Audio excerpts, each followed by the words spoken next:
बिस्मिल्लाहिर्रहमानिर्रहीम। अस्सलाम वालेकुम। मैं अमेरिका से अरशद सीना। पाकिस्तान से एक नौजवान सिंध पुलिस का सिपाही यहाँ अमेरिका में न्यूयॉर्क में आया। जिस रिश्तेदार के पास उसने आना था, उस रिश्तेदार ने फ़ोन के ऊपर ही हेलो हाय और बाय कहकर टाल दिया और उसे न्यूयॉर्क में लावारसों की तरह ही छोड़ दिया।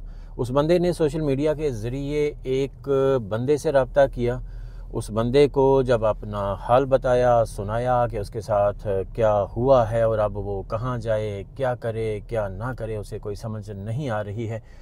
तो फिर उस बंदे ने उसे कहा कि मैं आपके लिए कोई ना कोई रहने का और दीगर जो ज़रूरियात होती हैं उनका बंदोबस्त करता हूँ। लेकिन वो कहने लगा कि नहीं, मैं आपके पास आना चाहता हूँ। तो उस बंदे ने कहा कि मेरा पाकिस्तानियों के बारे में कोई इतना अच्छा एक्सपीरियंस नहीं रहा है, तो बेहतर ये है कि मैं आपके लिए कोई ना कोई बंदोबस्त कर देता हूँ। लेकिन उसने कहा कि मैं पठान हूँ, आप मुझ पर एतमाद कर सकते हैं। तो उस बंदे ने कहा कि इससे पहले भी एक पठान रह चुका है, लेकिन उस सिपाही ने कहा कि मैं ख़ानदानी हूँ। वो ख़ानदानी नहीं होगा।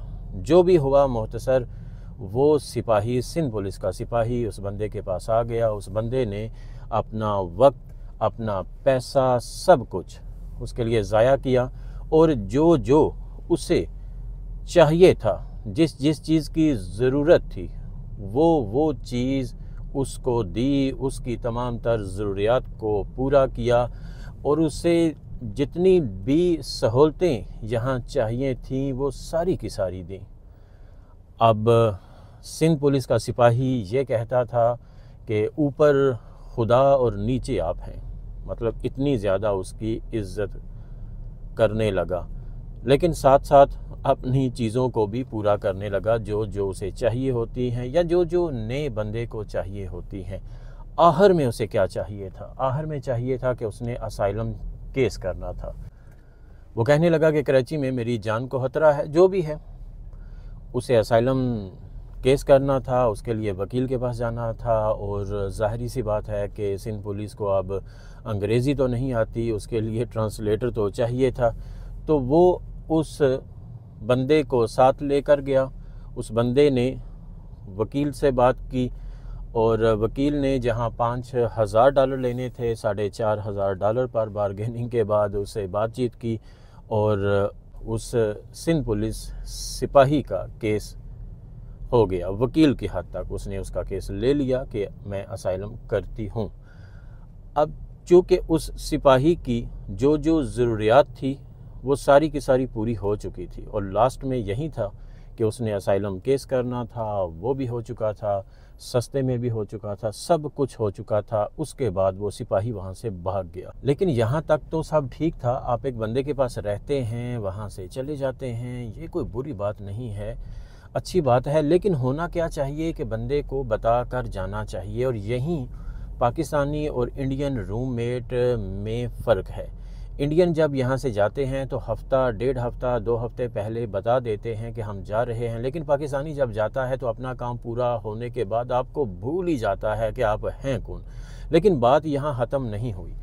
वो सिंध पुलिस का सिपाही अब उसकी मुखालफत करता है, उसके ख़िलाफ़ बातें करता है जहाँ जहाँ वो जाता है। तो उस मोहसन ने जब मुझसे रब्ता किया कि ये मेरे साथ हुआ है, तो मैंने उससे ये कहा कि मैं तो आपको पहले भी बता चुका हूँ, कह चुका हूँ और किस्से कहानियाँ भी सुना चुका हूँ कि हमारे पाकिस्तानी ऐसा ही करते हैं। आप जो कुछ भी उनके साथ कर लें, जितनी भी सहूलतें दे दें, अपना सारा वक्त, अपना सारा पैसा इन पर ज़ाया कर दे, ये जाते हुए बुरा ही करके जाते हैं।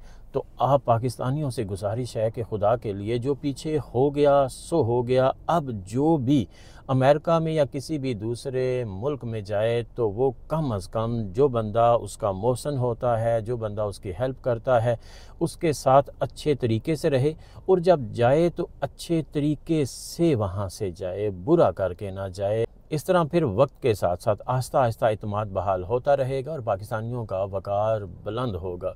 किसी के साथ भी बुरा करने की ज़रूरत नहीं है। अगर आपके साथ कोई छोटा मोटा हो भी जाता है तो दरगुज़र कीजिए, माफ़ कीजिए, लेकिन कम अज़ कम अपने मोहसिन को तो याद रखिए, उसकी नेकी को याद रखिए, अपना बहुत सा ख्याल रखिए और अपने साथ जुड़े हुए सभी लोगों का भी, अपने माँ बाप का, बीवी बच्चों का, बहन भाइयों का, अजीज़ों कारब का, दोस्तों का, हमसायों का, गरीबों, यतीमों, मस्कीनों और बुज़ुर्गों का भी। और पाकिस्तान के इस वक्त के जो हालात हैं, एक दूसरे का साथ दीजिए, आसानियाँ पैदा कीजिए, किसी के लिए कोई छोटी सी मुश्किल भी पैदा ना कीजिए, खुश रहने के लिए दूसरों को खुश रखने की कोशिश कीजिए और फ़लस्तीन के लिए ज़रूर दुआ कीजिए, खुदा ताला उनके लिए आसानियाँ पैदा फरमाए। आमीन, जज़ाकल्लाह।